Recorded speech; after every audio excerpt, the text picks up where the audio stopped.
ദാദാസാഹേബ് ഫാൽക്കെ പുരസ്കാരം നേടിയ മലയാളത്തിന്റെ മഹാനടൻ മോഹൻലാലിനെ സർക്കാർ ആദരിക്കുന്ന പരിപാടിക്ക് അല്പസമയത്തിനകം തിരുവനന്തപുരം സെൻട്രൽ സ്റ്റേഡിയത്തിൽ തുടക്കമാകും. മുഖ്യമന്ത്രി പിണറായി വിജയൻ സർക്കാരിന് വേണ്ടി മോഹൻലാലിനെ ആദരിക്കും. മന്ത്രിമാരും ചലച്ചിത്ര താരങ്ങളും അടക്കമുള്ളവർ സ്റ്റേഡിയത്തിൽ എത്തിക്കഴിഞ്ഞു. നമ്മൾ ആ സ്റ്റേഡിയത്തിലേക്ക് പോവുകയാണ്. സുനിഷ അയിലൂരും ഗോപാൽ ഷീല സനലുമാണ് നമുക്കൊപ്പം ചേരുന്നത്. Sunisha, good evening. മോഹൻലാലിനെ ആദരിക്കുന്നതിനായുള്ള ചടങ്ങ് അത് വളരെ വിപുലമായിട്ടാണ് സർക്കാർ സംഘടിപ്പിച്ചിരിക്കുന്നത്. പരിപാടി തുടങ്ങാറായോ? മോഹൻലാൽ എത്താറായോ? സുജയ, പരിപാടി തുടങ്ങാൻ ഇനി ഒരു അരമുക്കാൽ മണിക്കൂറുണ്ട്. പക്ഷെ അതിനു മുമ്പ് ഒരു ഫ്യൂഷൻ സോങ് ഒക്കെ ഇവിടെ നടക്കാനുണ്ട്. പക്ഷെ ആ ഓളത്തിലേക്ക് ഇതാ നമ്മൾ എത്തിക്കഴിഞ്ഞു എന്നുള്ളതാണ്. ഇതാ ആവേശഭരിതനായി ഈ പാസ് കിട്ടിയത് മുതൽ ആവേശഭരിതനായി നിൽക്കുന്ന ഗോപാലിന്റെ കൂടെ. അങ്ങനെ ഇവിടെ എത്തിയപ്പോൾ തന്നെ ലാലേട്ടന്റെ പാട്ടുണ്ടോ, ലാലേട്ടൻ എത്തിയോ എന്നൊക്കെ നോക്കി ലാലേട്ടൻ ഇരിക്കുന്ന കസേര വരെ നോക്കിയിരിക്കുകയാണ്. അപ്പൊ എങ്ങനെയുണ്ട് ഗോപാലെ, ഓളമൊക്കെ അങ്ങ് സെറ്റായി തുടങ്ങിയോ? ഇനി മോഹൻലാൽ ആരാധകർ ഇതിൽ കൂടുതൽ ആനന്ദലബ്ധിക്ക് എന്ത് വേണമെന്ന് ചോദിക്കാവുന്ന കാര്യം. കാരണം ഏറ്റവും അവസാനം എമ്പുരാന്റെ ഫസ്റ്റ് ഷോയ്ക്ക് വരെ തിയേറ്ററിൽ പോയി കിടന്ന് തള്ളുകൊണ്ട് ടിക്കറ്റ് എടുത്ത് കണ്ട നമുക്ക് ഇതിൽ കൂടുതൽ സന്തോഷം തരുന്നൊരു പരിപാടി വേറെയില്ല. എന്തായാലും പരിപാടിക്കുള്ള ഓളമെല്ലാം തിരുവനന്തപുരത്തേക്കാരെ സംബന്ധിച്ചിടത്തോളം ലാലേട്ടൻ തിരുവനന്തപുരത്തുകാർക്ക് അന്യനല്ല. MG കോളേജിന്റെ വഴിയിലൂടെ കവടിയാർ റോഡിലൂടെ പാട്ടുംപാടി സെൻട്രൽ സ്റ്റേഡിയത്തിലൊക്കെ എത്ര തവണ വന്ന ആളായിരുന്നു. സെൻട്രൽ സ്റ്റേഡിയത്തിൽ നമ്മുടെ സുഗമോ ദേവി സിനിമ ഷൂട്ടിംഗ് നടക്കുന്നത് സെൻട്രൽ സ്റ്റേഡിയത്തിൽ. അതായത് മോഹൻലാൽ ഗീതയുമായുള്ള ഒരു കോൺവെർസേഷൻ ഒക്കെ നടക്കുന്നത് ഈ ബാക്കിൽ നമ്മൾ നിൽക്കുന്നതിന്റെ ബാക്കിലത്തെ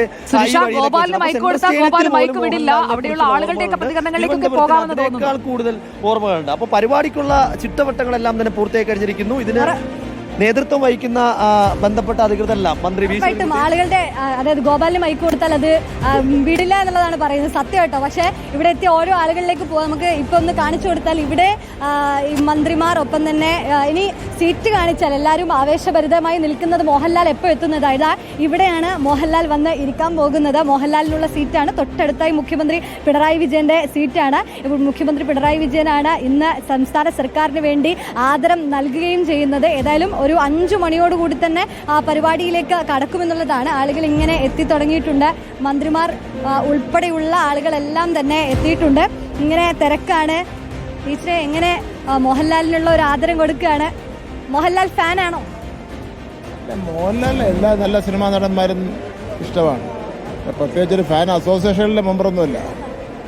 നമ്മുടെ ഒരുക്കങ്ങളെല്ലാം പൂർത്തിയായി കഴിഞ്ഞാൽ ഓളത്തിലേക്ക് എത്തിക്കഴിഞ്ഞല്ലേ? ഒരുക്കങ്ങളെല്ലാം പൂർത്തി കഴിഞ്ഞ ആൾക്കാരെല്ലാം വന്നു കഴിഞ്ഞു. മോഹൻലാൽ വന്നു കഴിഞ്ഞു. മോഹൻലാലിൻ്റെ കൂടെ അഭിനയിച്ച നടിമാർ വന്നു കഴിഞ്ഞു. പാട്ടുകാർ വന്നു കഴിഞ്ഞു. എല്ലാം ഇനിയിപ്പം 4:30 മണിക്ക് കൾച്ചറൽ പ്രോഗ്രാം ആരംഭിക്കും. 5:30 മണിക്ക് മുഖ്യമന്ത്രി എത്തും, മോഹൻലാലും എത്തും. പ്രോഗ്രാം അതോടുകൂടി സ്റ്റാർട്ട് ചെയ്യും. അതാണ്, എല്ലാവരും എത്തിക്കഴിഞ്ഞിട്ടുണ്ട്. ഇനിയിപ്പോ ഒരു 4:30 പരിപാടി ആരംഭിക്കേണ്ട ഒരു താമസം മാത്രമാണുള്ളത്. അല്പസമയത്തിനകം തന്നെ ഒരു ഫ്യൂഷൻ സോങ് ആണ്. അതിനുശേഷം ഒരു അരമണിക്കൂറോളം കഴിഞ്ഞാൽ മോഹൻലാൽ എത്തും. പിന്നെ അങ്ങോട്ട് ആദരം തുടങ്ങും. പിന്നെ ഇനി ഈ ഒരു ആദരം കഴിഞ്ഞു കഴിഞ്ഞാൽ സുജയ, ഒരു പ്രധാനപ്പെട്ടത് മോഹൻലാൽ അഭിനയിച്ച സിനിമകളിലെ എല്ലാ പാട്ടുകളും ചേർത്ത് ഒരു ഗാനം, അല്ലേ? മോഹൻലാൽ അഭിനയിച്ച ചിത്രങ്ങളിലെ പാട്ടുകൾ മാത്രമല്ല, മോഹൻലാൽ നായികമാർ, അതായത് മീനയും ശോഭനയും മുതൽ ഏറ്റവും ഹൃദയപൂർവ്വത്തിൽ നായികയായി അഭിനയിച്ച മാളവിക മോഹൻ വരെയുള്ള പ്രധാനപ്പെട്ട നായിക കഥാപാത്രങ്ങൾ മോഹൻലാലിന്റെ ആദരവ് നൽകുന്ന ഈ പരിപാടിയിലുണ്ട്. കൂടാതെ തന്നെ ആളുകൾ എപ്പോഴും പാട്ടെന്ന് ആലോചിക്കുമ്പോൾ വിചാരിക്കും MG ശ്രീകുമാർ ഇല്ലാതെ എന്ത് പാട്ട്. മോഹൻലാലിന്റെ ശബ്ദം സ്ക്രീനിൽ വേൽമുരുകയാണെങ്കിലും ദാങ്കണക്ക ദില്ലമാണെങ്കിലും അത് MG ശ്രീകുമാറിന്റെ ശബ്ദത്തിൽ കേൾക്കാതെ ആൾക്കാർക്കൊരു മനസമാധാനമില്ല. ആദ്യത്തെ പാട്ട് തുടങ്ങുന്നതും MG ശ്രീകുമാറിലാണ്. MG ശ്രീകുമാർ പാട്ട് തുടങ്ങും. പിന്നെ അങ്ങോട്ട് സുജാത മോഹൻ ഏറ്റെടുത്തുകൊണ്ട് എല്ലാ ആളുകളും ചേർന്നുള്ള ഒരു പാട്ടാണ്. രാഗം മോഹനം എന്നാണ് പരിപാടി പേരിട്ടിരിക്കുന്നത്.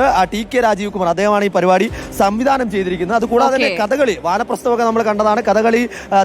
കഥകളി ആചാര്യനൊക്കെ ആയിട്ട് അദ്ദേഹം അരങ്ങിൽ ദേശീയ അവാർഡ് അടക്കം കിട്ടിയ വാനപ്രസ്ഥമുണ്ട്. അപ്പോൾ വാനപ്രസ്ഥത്തിൽ അദ്ദേഹം അഭിനയിച്ച അതേ വേഷം ഇവിടെ കലാമണ്ഡലം സുബ്രഹ്മണ്യൻ ഇവിടെ അവതരിപ്പിക്കുന്നുണ്ട്. അപ്പോൾ അത്തരത്തിൽ പരിപാടി ഗംഭീരമാണ്. ഒരു സംസ്ഥാന സർക്കാർ, എനിക്ക് തോന്നുന്നു ആദ്യം ഏറ്റവും വലിയ പരിപാടിയായിരിക്കുമല്ലോ ആദരവ് നൽകുന്ന. ഉറപ്പായിട്ടും ചരിത്രത്തിൽ ആദ്യമായിട്ടാണ് ഒരു മഹാനടൻ ഇത്രയധികം ആദരവ് ഒരു സംസ്ഥാന സർക്കാർ. അപ്പോൾ നമുക്ക് ആ ചടങ്ങ് തുടങ്ങുമ്പോഴേക്കും മുഖ്യമന്ത്രിയും മോഹൻലാലും ഒക്കെ എത്തുമ്പോഴേക്കും വീണ്ടും അവിടെ എത്താം. അതോടൊപ്പം തന്നെ താരങ്ങളുടെ കലാപരിപാടികൾ വരുമ്പോൾ അതിൽ നമുക്ക് പ്രധാനപ്പെട്ട നല്ല നല്ല പരിപാടികളിലൊക്കെ നമുക്ക് പ്രേക്ഷകരെയും കാണിച്ചു കൊടുക്കാം. അപ്പോൾ അവിടെ എത്തിച്ചേരാൻ പറ്റാത്ത, സെൻട്രൽ സ്റ്റേഡിയത്തിൽ പോകാൻ പറ്റാത്ത ലാൽ ആരാധകർക്ക് വേണ്ടി നമ്മൾ ഈ സമയം കൃത്യമായ ആ ദൃശ്യങ്ങൾ പ്രേക്ഷകരിലേക്ക് എത്തിച്ചുകൊണ്ടേയിരിക്കും. അപ്പോൾ ആരാധകരൊക്കെ കാത്തിരുന്നോളൂ. ഈ പരിപാടിയിൽ തന്നെ നമുക്കതൊക്കെ കാണാം. Thank you Sunisha and Gopal. നിങ്ങളിലേക്ക് ഞാൻ വീണ്ടും വരാം. മോഹൻലാൽ മലയാളത്തെ വാനോളം ഉയർത്തിയ നടനെന്ന് സാംസ്കാരിക മന്ത്രി സജി ചെറിയാൻ. ചരിത്രത്തിൽ ആദ്യമായാണ് ഒരു മഹാനടനെ ഈ രീതിയിൽ ആദരിക്കുന്നതെന്നും സജി ചെറിയാൻ പറഞ്ഞു. മോഹൻലാൽ മലയാളികളുടെ പൊതുസ്വത്തെന്നാണ് മന്ത്രി വി ശിവൻകുട്ടി പ്രതികരിച്ചത്. മോഹൻലാൽ മലയാളത്തിന്റെ അഭിമാനമാണെന്ന് മന്ത്രി GR അനിലും പറഞ്ഞു. മലയാളം അതിനെ വാനോളം ഉയർത്തിയ മലയാളത്തിന്റെ മഹാനടനെ ആദരിക്കുക എന്നത് അഭിമാനകരമായ കാര്യം. ചരിത്രത്തിലാദ്യമായിട്ടാണ് ഒരു മഹാനടനെ ഈ നിലയിൽ ഞങ്ങൾ ആദരിക്കുന്നത്. അതിൽ സംസ്ഥാന ഗവൺമെന്റിനും സാംസ്കാരിക വകുപ്പിനും അഭിമാനമുണ്ട്. 6 ദിവസം കൊണ്ടാണ് ഈ പരിപാടി കൾച്ചറൽ ഡിപ്പാർട്ട്മെന്റ് ഓർഗനൈസ് ചെയ്യുന്നത്. ബഹുമാനപ്പെട്ട മുഖ്യമന്ത്രി നിർദ്ദേശപ്രകാരം ഓർഗനൈസ് ചെയ്ത പരിപാടി കേരളം കണ്ട ഏറ്റവും നല്ല ആദരവ് ചടങ്ങായി മാറുമെന്ന കാര്യത്തിൽ യാതൊരു സംശയവും. അദ്ദേഹത്തിന്റെ പേര് ലാൽ എന്നാണ് ഷോർട്ട് നെയിം. അപ്പൊ ആ മോഹൻ എന്ന ഭാഗത്ത് ഞങ്ങൾ ലാൽ എടുത്തു. ആ ലാലിന് ഞങ്ങളൊരു സ്ഥലം കൊടുക്കുന്നതിന് എന്ത് തെറ്റാ വരുന്നത്? അതൊക്കെ ആളുകൾ ഇങ്ങനെ പലതും പറയും. അതിന്റെ കറക്റ്റ് വേർഡിങ്സ് ആണ്. മലയാളത്തെ വാനോളം ഉയർത്തിയ ലാലിന് സലാം. അല്ലെ, മോഹൻലാൽ മലയാളത്തിന്റെ അഭിമാനമല്ലേ. അതുകൊണ്ട് തന്നെ മഴയാണെങ്കിലും വെയിലാണെങ്കിലും ജനങ്ങൾ, പ്രത്യേകിച്ച് ചെറുപ്പക്കാർ, നല്ല തോതിൽ ഇവിടെ എത്തിച്ചേരും. വലിയൊരു ജനക്കൂട്ടം നമ്മൾ പ്രതീക്ഷിക്കുന്നുണ്ട്. വലിയ ജനക്കൂട്ടം ഉറപ്പായിട്ടും ഉണ്ടാകും. അതിനനുസൃതമായിട്ടുള്ള എല്ലാ ഒരുക്കങ്ങളും ഗവൺമെന്റ് നിലയ്ക്ക് ചെയ്തിട്ടുണ്ട്. സാംസ്കാരിക വകുപ്പ് അതിന്റെ ചുക്കാൻ പിടിച്ച് എല്ലാ പ്രവർത്തനങ്ങളും പഴുതടച്ച് നല്ല നിലയിലേക്ക് ജനങ്ങളെ അറിയിച്ചിട്ടുണ്ട്. അതിൽ പങ്കെടുക്കാൻ വേണ്ടുന്ന തരത്തിൽ അതിനനുസരിച്ച് ഗംഭീരമാകും. ഗവൺമെന്റ് വളരെ വേഗത്തിൽ അതിനനുസരിച്ച് തീരുമാനമെടുത്തു. വളരെ പെട്ടെന്ന് തന്നെ അദ്ദേഹവുമായി ബന്ധപ്പെട്ടിട്ട് ഇവിടെ ഒരുക്കങ്ങൾ പൂർത്തിയാക്കി ഇന്ന് സ്വീകരിക്കുകയാണ്. തലസ്ഥാന നഗരം ഗവൺമെന്റും ഒന്നിച്ച് സ്വീകരിക്കുന്ന ഒരു ചടങ്ങാണ് ഇവിടെ നടക്കുന്നത്. മലയാള സിനിമയ്ക്ക് കിട്ടിയ ആദരമെന്ന് നടൻ അലൻസിയർ പ്രതികരിച്ചു. വലിയ സന്തോഷമല്ലേ, നമ്മുടെ ഭാഷയ്ക്ക് കിട്ടിയ, നമ്മുടെ സിനിമയ്ക്ക് കിട്ടിയ ആദരവല്ലേ. രാജ്യം മലയാള ഭാഷയെ അംഗീകരിക്കുന്നു എന്ന് പറയുമ്പോൾ അത് നമ്മുടെ ഭാഷയ്ക്ക് തരുന്ന, നമ്മുടെ കലാകാരന്മാർക്ക് തരുന്ന ആദരവ് പോലെയാണ് എനിക്ക് തോന്നുന്നത്. ലാലേട്ടൻ വളർന്നും പഠിച്ചത് ഇവിടെ തന്നെയാണ്. അതുകൊണ്ട് തന്നെ അത് ഇരട്ടി സന്തോഷം തരുന്നതാണ്. എൻ്റെ നഗരമാണ്, എൻ്റെ ജില്ലയാണ്. ഇവിടെ നമ്മൾ ഉഷാറാകും, സംശയമില്ലാത്ത കാര്യമില്ല. അത് ലാലേട്ടൻ വന്നു കഴിഞ്ഞാൽ ഉഷാറാവും.